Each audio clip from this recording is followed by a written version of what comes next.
Welcome to part 3 of Clickbank's affiliate training series. This video is going to be about how to grow your audience, which is really where you're going to start seeing the results that you can use to build a long-term successful affiliate business. So the first step in growing your audience is to really do your research. Just like we did when we looked at how to choose your niche, you need to really understand who is the audience that you're going to be speaking to and promoting products to. So some questions that can help identify who your audience is really who is your ideal reader or visitor.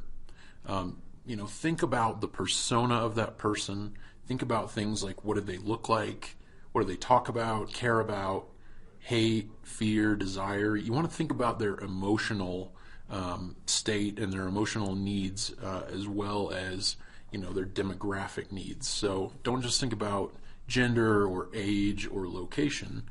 Think about what really motivates them. So who do they hang out with? Who do they talk to? Who do they disagree with or argue with? Who do they idolize or want to be?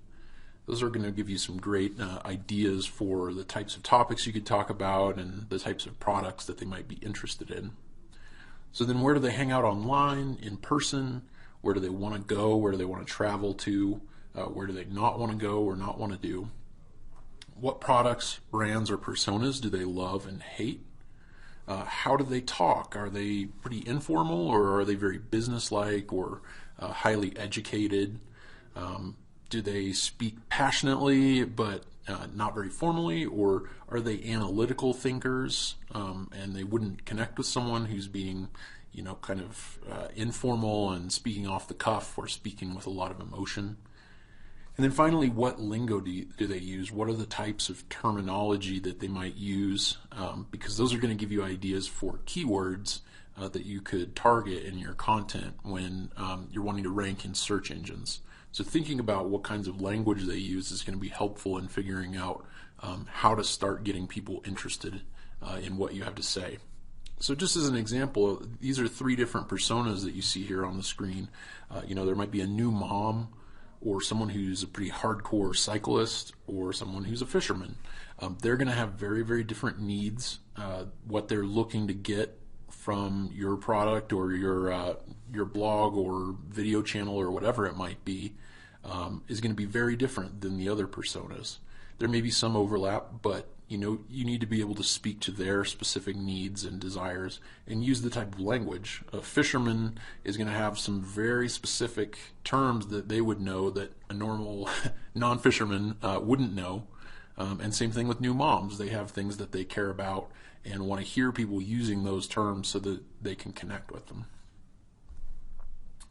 So the number one question to answer when you're trying to identify how to grow your audience is, why are these people coming to you? Why are they seeking out your site or your platform?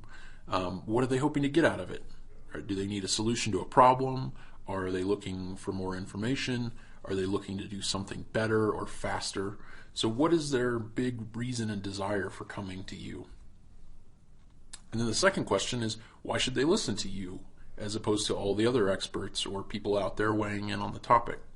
And they're not going to listen only to you, but what do you have to offer to them that makes it worth their time and the effort and attention that they're giving you? If you don't have a compelling reason or a compelling difference, it's going to be really hard to get people interested and to keep their attention. So think about that. Maybe you help them achieve a result quicker, or you are friendlier and more likable, or you deliver the information in a way that is kind of unique. Maybe you deliver video training or something like that that isn't common in that niche. So think through what you could do differently that would really make your platform appealing to these people.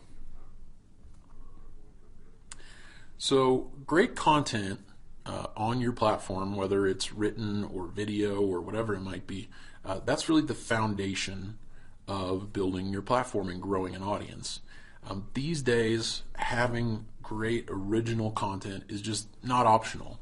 There's so much out there in terms of people that are creating information and sharing information that if your stuff is just a Me Too rehash of what's already out there, it's likely to get ignored. So having great original content is really just sort of the price of entry into becoming a successful affiliate, but it's not what's going to take you over the top and make you hugely successful. So your content, to be able to connect with people and be helpful for people, needs to be honest. It needs to be valuable, and there are a lot of different ways you can define value, but basically don't waste people's time. Give them something that's actually useful and that they're going to be glad that they took the time to consume it. Otherwise, you're going to lose them, and they're probably not going to come back and give you another chance. If it's possible, deliver the information in multiple formats. So, maybe do some text blogging or do video or do a podcast. But if you deliver it in different ways, you have more opportunities to reach people where they are and how they like to consume the information. The next one is make it as short as possible, but no shorter. People don't have a lot of time online. There are a million things competing for their attention. So you want to say things as concisely as you can, but don't make it so short that they don't actually get anything useful and valuable out of it. And then above all, make it results oriented. That's what's going to really resonate with people and get them liking it and wanting to come back to you and recommend you to their friends, which is going to help grow your audience, is if you can actually deliver a result for them. If they read it and just say, yeah, that's interesting, but there's nothing I can use here, then they're likely to go away and not necessarily come back. So you want to deliver some kind of result, and then they're going to tell other people about you and be really committed and excited about promoting you. So one of the things that can really set you apart and make you stand out in your niche is having a personality. And there are a lot of different ways you could go with this, similar to how we talked about personal brand versus business brand. But you want to think about what's your personality when you're speaking to your audience, and is it the right personality for them? So a couple examples here. Jim Rome, who's a sports analyst and talk show host and things like that. He's very opinionated. His kind of catchline is have a take. So that's true for your personality as well. You need to have a certain opinion or certain angle on things that lets people identify with your point of view or disagree with you and say, this guy's not for me. What you don't want to be is everything to everyone, because then you end up being boring and no one is excited to follow you or hear from you or to argue against you. And having people argue against you is not a bad thing at all. That can actually get you more attention. It can kind of build a tribe around you where people say, hey, I agree with this guy, so I'm going to argue on their behalf. So, somebody like Jim Rome is very polarizing. People either like him or hate him, and the people who like him really, really like him, and the people who hate him can't stand him. And that's not a bad thing. He's been able to build a very large and successful platform by having that kind of personality. Similarly, Jillian Michaels, who we mentioned earlier, she's known as being sort of the mean personal trainer who gets a lot out of people by pushing them and berating them and pushing them beyond their comfort limits. So that's another great example of that's kind of her brand and what sets her apart from a lot of other personal trainers who might be totally supportive and kind and trying to be gentle with people. But just so you don't think that you have to go the angry, loud route or be the mean person in the space, then you got somebody like Rachel Ray, who is in the cooking space, and that's a really crowded niche. There are lots of professional cooks and chefs out there that are trying to teach this stuff. But her take was kind of being the friendly girl next door, not being too fancy or complicated, keeping things simple, and tons of people can identify with that because they don't want to be a snooty professional chef. They want to just have fun cooking and enjoy it and love it. So you can take that route too and be the friendliest person in your industry and be someone that people can identify with and really like. So earlier we talked about building a brand and how important that was. And I just want to reiterate that here when you're trying to grow your audience, that even if your brand is casual, you want to look professional. So that would be things like having a custom logo made, which can be really inexpensive, getting a premium or custom WordPress theme like we talked about, having images in your posts, and there are stock photo sites that you can get those from. You can do Creative Commons free image searches to find things to use. So there are lots of sources of pictures. I mean, you can take your own photos and use those, and that's a great way to personalize your website. Having branded social media pages that sort of reinforce that brand and tie your image and your brand across all the different platforms and social media networks. And then having a real email address or URL. So instead of having your name at gmail.com, having your first name at yourdomainname.com. So that's a good way to make your brand look professional and make you trustworthy and that people will take you seriously.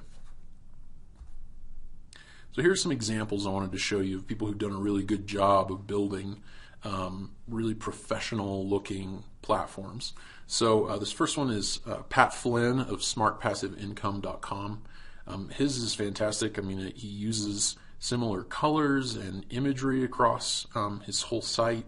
He has the whole "Hello, my name is Pat," where he introduces himself. And in an industry like internet marketing, which is the space that he's in, there's a lot of anonymity and people are afraid to trust the people that they're seeing there. So he does a really good job of being very transparent and sharing his story so that he's likable and trustworthy. And people love him, and he has a huge following because he is very open and honest in what he does.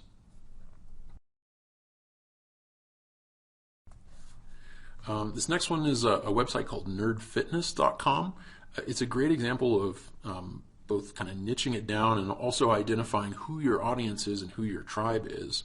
So, he's saying this is fitness for geeky people that like geeky stuff. So he uses language from video games and imagery from video games, and is very kind of casual and fun instead of being really hardcore fitness. And you can see that he's done a great job of making his site look really professional, tying in color schemes, getting a lot of custom graphics done, and putting his face front and center on there. And then this is a different one. This is a mommy blogger, and she just does a great job of looking very approachable and personable, using a lot of really nice colors and speaking directly to her audience. So there are a lot of different ways that you can go with the personal branding, but what you want to do is, make sure that everything you're putting out there is speaking to your particular type of audience and that it all reinforces your trustworthiness and likability. So a rookie mistake that a lot of affiliates make, and I see this all the time, is trying to monetize and make money from your site or from your platform from day one.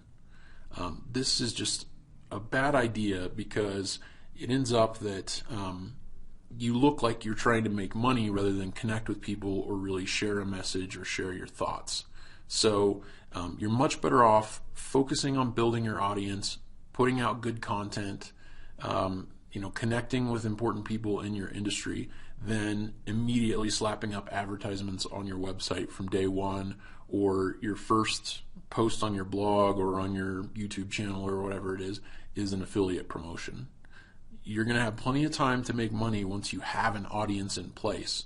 But if you're trying to make money from people on day one, they're not going to have any reason to trust you or like you or want to come back and listen to you again. They're going to feel like you're trying to take advantage of them. So build an audience first. You can start monetizing relatively early on, but just don't do it right off the bat. I see way too many sites that have ads slapped up in every open spot on their site, and it looks terrible. It looks like someone who's just trying to make money from every visitor. So instead, cultivate that trustworthiness and audience. The next big piece of growing your audience is adding value to the community. And to the community, I mean the community that's in your niche. So, you can do things like really participating in forums. Don't go into forums and just start posting links or that kind of thing, but get in there and have real conversations with people. Figure out who the, kind of power players are in your niche and build real relationships with them. Support them. Do good things for them, share information that's going to be helpful to people, and the people in that niche will start looking to you as an expert and start coming to your website and consuming your content or signing up for your newsletter. So, you want to get in there and really be real with people and do a good job of demonstrating your value to that community. So similarly, get active in Facebook groups in your niche. Network on Facebook and Twitter with the people that are decision makers or that are players in your niche, and they don't necessarily have to be the absolute A-level people that are hard to get a hold of. Start with people that are kind of at your similar level or that are maybe a little bit more advanced than you. That's going to be way easier than trying to connect with someone who is constantly getting bombarded with emails or requests to connect. Do guest posts on blogs in your niche. This can be huge. This is a great way to get your name out there and get your reputation going, start getting traffic, and it also is good for SEO if you have links back to your site from your guest post, which is usually the case. So that's a great way. Write content for your guest posts or guest videos or whatever it might be that is very, very relevant to that particular blog's audience. So do some research again, read through the types of posts that they've posted on their site, what gets the most comments, what their audience seems to be most interested in or having questions about, and do a guest post that addresses that. Attending events and conferences is one of the best way to get out and meet people. There's something about face-to-face interactions that takes down a lot of the barriers people put up online with being anonymous or not knowing whether to trust somebody. When you meet someone face-to-face, it's so much easier to trust them quickly, and it can be a great way to get to know people and find people that you can support and that can support you. And then finally, on your site or on your platform, link out to other valuable resources and sites. That's another common mistake I see, is that people are afraid to send their visitors anywhere else online, and it just doesn't work. You need to share things that are going to be useful to your audience, and they'll appreciate you for it and reward you for it, instead of forgetting all about you. If you're the person that tells them about some great resource, and not necessarily a product, but another blog that might be useful or a great video or something like that, then they're going to remember that and appreciate you for it. And it's also good from the search engine point of view. Google wants to see that you are participating in the community and that you're not trying to be this closed off person that doesn't ever get out there and participate. So they want to see you linking out to good, reputable websites. Next up, you want to stay in contact with your email list that you're building. Just like I said in the video before this, you want to start building a list right off the bat. That's what you should be doing instead of trying to monetize right off the bat. So besides just sending out your content and updates, again, you want to share great resources and information, other things in the community, and not just stuff from your own website or products. You can survey people or ask them questions about what they're struggling with, what their challenges are, what questions they have that they're having a hard time getting answered, what content they'd like to see you create. That's a great way to get ideas for creating content, or maybe even creating your own product someday, rather than just promoting other products. And then finally, you want to add value and share stuff before you start promoting products to them. So I wouldn't recommend in your very first email that people get after they sign up to your list that it be an affiliate promotion. It's going to upset people or scare them off. They're going to think that you're just trying to get money out of them and that you're not really interested in the relationship or sharing good information. So, send them some content and add value to them before you then say, hey, and by the way, if you like what I've been sharing with you, here's something that you might be interested in. And we'll get into how to do that in the next video. But add that value first. So how you treat your list can certainly make or break your reputation. Having a list is one of the most powerful things you can do to be successful as an affiliate. And if they feel like you're just constantly bombarding them with affiliate promotions, they're going to get upset by that and unsubscribe from your list. So you want to be a hero to them. You want to be the person that they look forward to getting your email in their inbox. Okay, so this is a big one. This is the secret to affiliate success, really. It's just one word. Think about what your guess would be on this. So that word is consistency. And this is something that seems to be one of the biggest challenges and the biggest places that people fall down when they're starting their affiliate business. Is they get into it, they get really excited, they do a bunch of work for a week or two, and then get discouraged that they haven't made any money yet and give up completely. And it just doesn't work. You're going to have to put in regular, consistent action, even if it's only 10 minutes a day or 15 minutes a day. That's going to show much better results than doing a bunch of work in a short burst and then never touching it again. So, you want to be blogging consistently, or creating videos consistently, or mailing your list consistently. Too many people are thinking short term on this, and as soon as they start slowing down, or they don't see the results that they were hoping to see, they give up. But the people that keep working consistently are the ones that can push through that and actually get the big results and the sustainable results that they're going to be able to see the benefits of for years. So that's it for this video. In the next and final video, we are going to talk about how to actually go about referring products in a way that's going to be successful and is going to make you money. So thanks for watching, and I'll see you there.